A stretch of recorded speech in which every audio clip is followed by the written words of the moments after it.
Hi hello, माझ्या mini व्लॉगमध्ये तुमचं अगदी मनापासून स्वागत आहे। तर आज मला 1.5 किलोचा केक बनवायचा होता आणि मुलांसाठी पण अर्धा किलोचा केक बनवायचा होता। तर मग आता इथे 1.5 किलोचा पण केक बनवलेला आहे आणि अर्धा किलोचा पण बनवलेला आहे।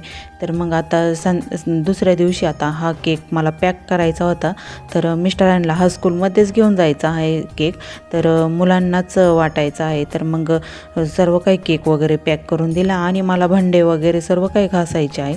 तर मग आता येथे भांडे पण घासून आता उन्हामध्ये सुकण्यासाठी ठेवलेले आहे। तर बरण्या पण घासायच्या होत्या मला। तर सर्व काही भांडे रॅकचे काढून आता सर्व भांडे घासून आता उन्हामध्ये ठेवायचे आहे। तर ऊन पण छान पडलेलं होतं, तर त्यामुळे मग सर्व भांडे रॅकचे मी काढलेले होते घासण्यासाठी।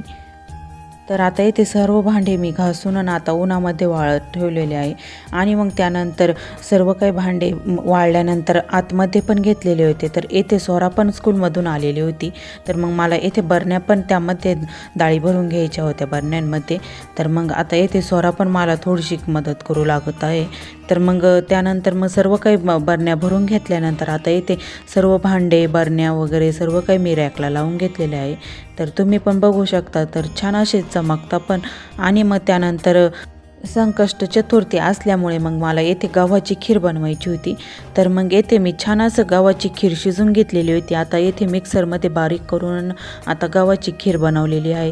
तर चला, आजचा मिनी ब्लॉग तुम्हाला आवडला असेल तर लाईक करा, कमेंट्स करा आणि चॅनलला सबस्क्राईब केलेलं नसेल तर चॅनलला पण सबस्क्राईब करा।